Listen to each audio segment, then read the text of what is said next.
بسم الله الرحمن الرحيم. الحمد لله وكفى وسلام على عباده الذين اصطفى، أما بعد، فأعوذ بالله من الشيطان الرجيم. بسم الله الرحمن الرحيم.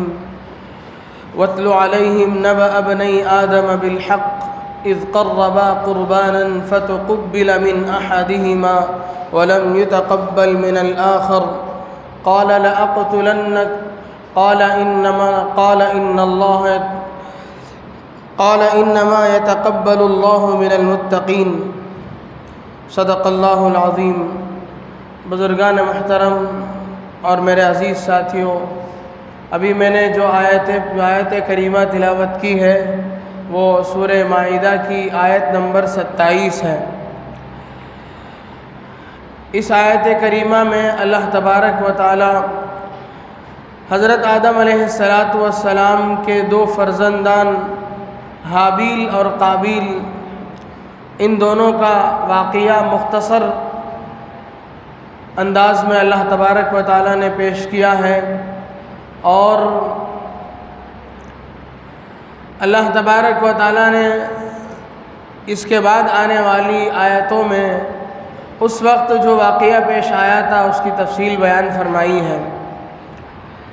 بزرگان محترم، جب اللہ تبارک و تعالی نے حضرت آدم علیہ السلام اور حضرت حوا علیہ السلام کو دنیا میں بھیجا اور دنیا میں ان کی نسل چلنا شروع ہوئی، حضرت آدم اور حضرت حوا سے اولاد پیدا ہونا شروع ہوئے، تو ابتداءً یہ معمول رہا کہ ہمیشہ جب بھی اولاد ہوتی تھی تو دو بچے پیدا ہوتے تھے. ایک پیدائش میں ایک لڑکا اور ایک لڑکی پیدا ہوتی تھی، ایک لڑکا پیدا ہوتا تھا، ایک لڑکی پیدا ہوتی تھی. اسی حساب سے اولاد ان کی ہوتی آئی. اللہ تبارک و تعالی نے جب ان لوگوں کے شادی کا مسئلہ آیا تو ان کی شریعت میں قانون بنایا گیا کہ ان لوگوں کی، یہ لوگ چونکہ دونوں ایک ہی باپ کے، جتنی اولاد اس وقت موجود تھی سب ایک ہی باپ کے اولاد تھی، اس لیے اب ان کے درمیان میں شادی کا مسئلہ ایک بڑا مسئلہ بن گیا. تو اللہ تبارک و تعالیٰ نے ایک قانون اتارا. حضرت آدم علیہ السلام کی ایک شریعت میں قانون تھا کہ ایک بار کی پیدائش کے بچے سے اگلے بار کی پیدائش کی بچی سے نکاح کیا جا سکتا ہے. چنانچہ اسی قانون کے مطابق حضرت سیدنا آدم علیہ السلام نے حابیل اور قابیل، ان کے دو فرزندوں کی، حابیل کے ساتھ جو بچی پیدا ہوئی اس کی قابیل کے ساتھ، اور قابیل کے ساتھ جو بچی پیدا ہوئی اس کی حابیل کے ساتھ شادی طے فرمائی، دونوں کا نکاح طے فرمایا. لیکن اتفاق کی بات یہ تھی کہ حابیل کے ساتھ جو بچی پیدا ہوئی تھی وہ بدصورت تھی، اور قابیل کے ساتھ جو پیدا ہوئی وہ خوبصورت تھی. اب مسئلہ کھڑا ہو گیا. قابیل نے انکار کر دیا کہ یہ ہو نہیں سکتا، میرے ساتھ جو ہوئی ہے اسی سے میں شادی کروں گا. حضرت آدم علیہ السلام نے بہت سمجھایا کہ یہ شریعت کا قانون ہے، اس میں منمانی نہیں ہونی چاہیے، لیکن وہ مانا نہیں.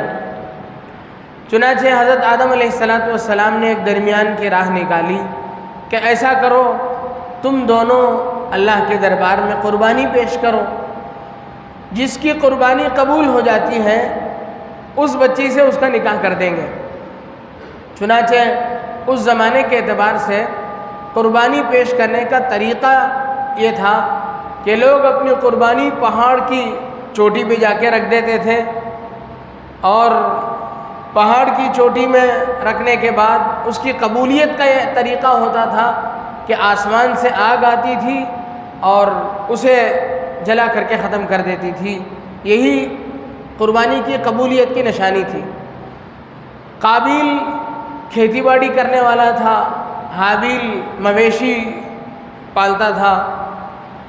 چنانچہ دونوں نے اپنے اپنے حساب سے اپنی قربانی پیش کی. ایک نے گوشت وغیرہ پیش کیا اور ایک نے جو اس کی کاشتکاری سے جو نتیجہ نکلا تھا، جو پیداوار نکلا تھا، اسے اس نے پیش کیا۔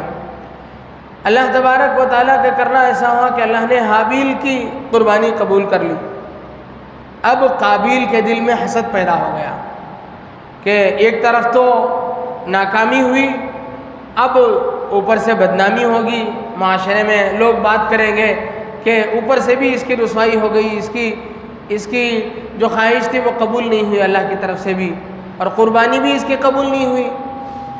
چنانچہ اس نے اسی وقت اپنے بھائی حابیل سنجیدہ مزاج کا تھا اور قابیل ذرا تیز ترار تھا۔ قابیل نے کہا حابیل سے کہ میں تجھے قتل کروں گا۔ حابیل نے کہا کہ میں کچھ نہیں کہہ سکتا۔ حابیل نے بس اتنا کہا انما یتقبل اللہ من المتقین، قربانی اللہ تعالیٰ تقوی کی بنیاد پر قبول کرتے ہیں، اس میں حسد کا کیا مسئلہ ہے؟ لیکن وہ اڑا رہا کہ میں تجھے مار کے رہوں گا۔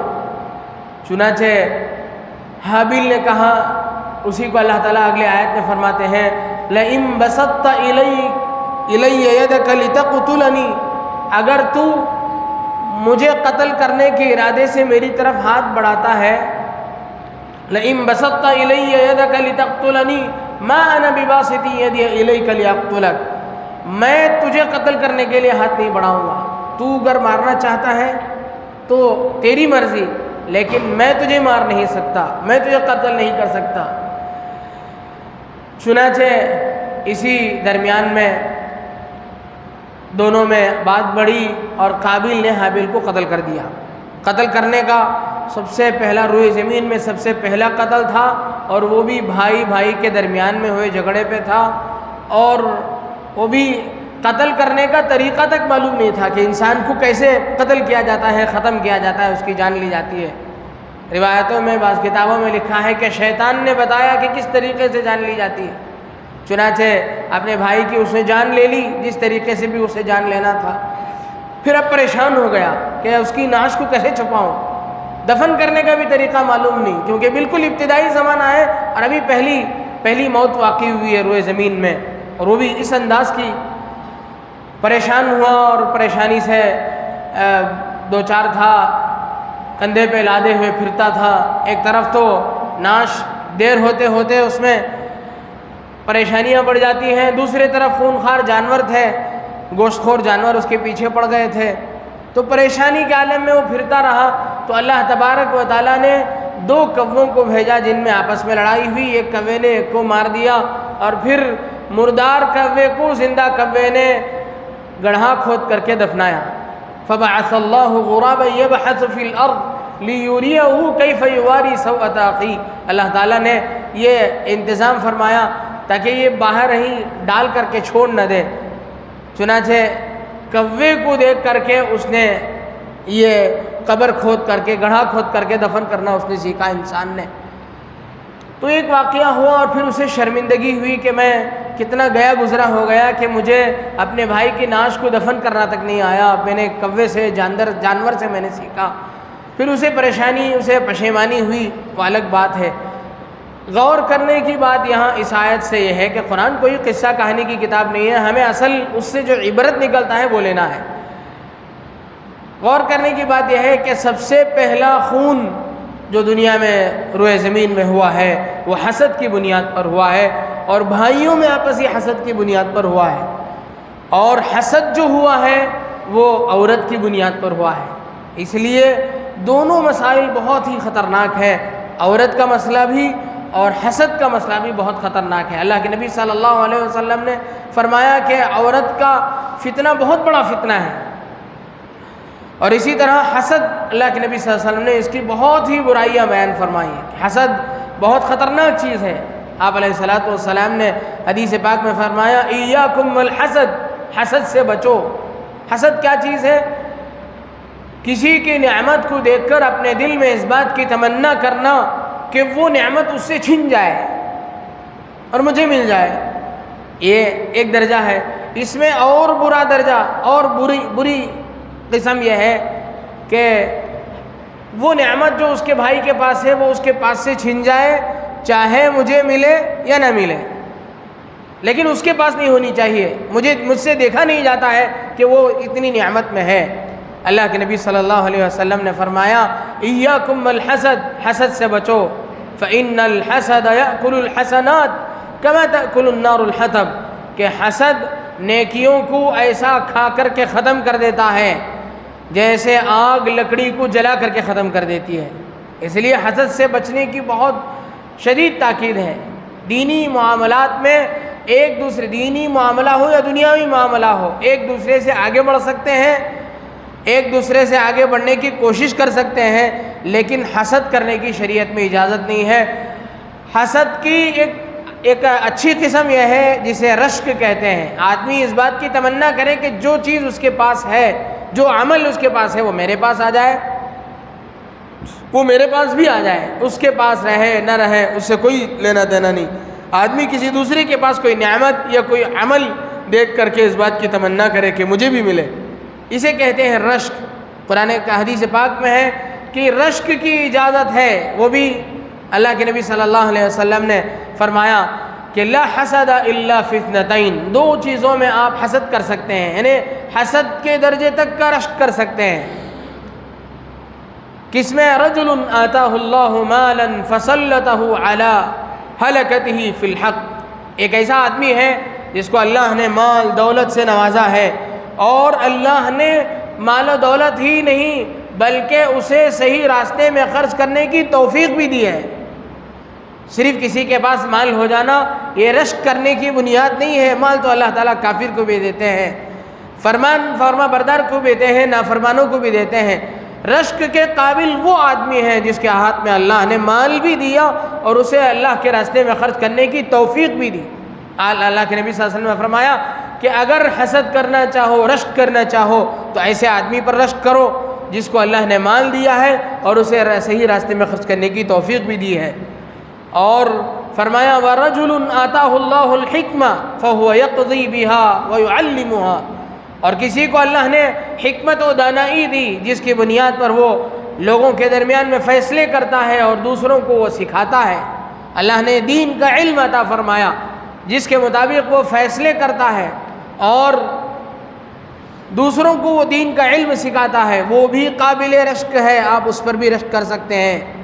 بعض روایتوں میں قرآن کی دولت پر بھی رشک کرنے کو کہا گیا کہ جس کو اللہ تبارک و تعالیٰ نے قرآن کی دولت سے نوازا، جسے وہ دن و رات اس کی تلاوت کرتا ہے، وہ بھی قابل رشک آدمی ہے، آپ اس پر بھی رشک کر سکتے ہیں۔ حسد کی اجازت نہیں ہے۔ حضرات صحابہ کرام رضوان اللہ تعالیٰ علیہم اجمعین کے درمیان میں تنافس تھا، تقابل تھا، ایک دوسرے سے آگے بڑھنے کی کوشش ہوتی تھی۔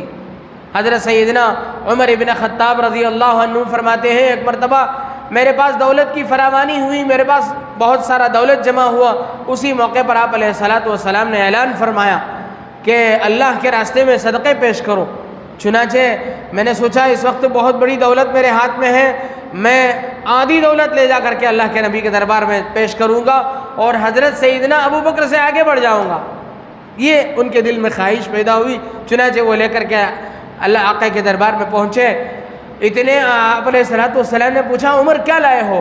حضرت عمر نے فرمایا کہ میں اپنی دولت کا آدھا حصہ لے آیا ہوں آپ کی خدمت میں، اور بہت بڑی خوشی سے وہ پھولے نہ سما رہے تھے، خوش ہو رہے تھے دل میں کہ آج میں ابو بکر سے آگے بڑھ گیا ہوں۔ اس کے بعد اتنے میں حضرت ابو بکر صدیق تشریف لائے۔ اللہ کے نبی صلی اللہ علیہ وسلم نے پوچھا کہ ابو بکر کیا لائے ہو؟ حضرت ابو بکر صدیق نے جواب دیا کہ یا رسول اللہ کیا چھوڑ کے آئے ہو؟ حضرت ابو بکر سے پوچھا، حضرت سیدنا ابو بکر نے فرمایا کہ اللہ اور اس کے رسول کو گھر میں چھوڑا ہوں، باقی سب کچھ لایا ہوں۔ حضرت عمر نے کہا کہ تم سے کبھی آگے نہیں بڑھا جا سکتا ہے۔ یہ تنافس، تقابل حضرات صحابہ کے درمیان میں تھا اور دین کی بنیاد پر تھا۔ دنیاوی معاملات میں حسد کرنا اور اس میں آگے بڑھنے کی کوشش کرنا یہ شریعت میں ممدوح نہیں ہے، پسندیدہ نہیں ہے۔ مقابلہ ہو سکتا ہے لیکن حسد نہیں ہونا چاہیے۔ اگر کسی کو آپ اچھی نعمتوں میں دیکھتے ہیں اور آپ کے دل میں یہ چیز پیدا ہوتی ہے حسد کے لائن کی، آپ اس کے حق میں دعا کریں، آپ اسے ہدیہ تحفہ دیں، اور جو آپ سے حسد کرتا ہے اسے بھی آپ نوازیں، وہ آپ سے حسد کرنا چھوڑ دے گا۔ اللہ کے نبی صلی اللہ علیہ وسلم کے دربار میں ایک صاحب، حضرت انس رضی اللہ عنہ روایت کرتے ہیں، آپ علیہ الصلوۃ والسلام تشریف فرما تھے، ایک صاحب داخل ہوئے، وضو کیے ہوئے تھے، ان کے داڑھی کے بال سے پانی ٹپک رہا تھا۔ آپ علیہ الصلوۃ والسلام نے کہا کہ ایک جنتی آدمی داخل ہو گیا ہے۔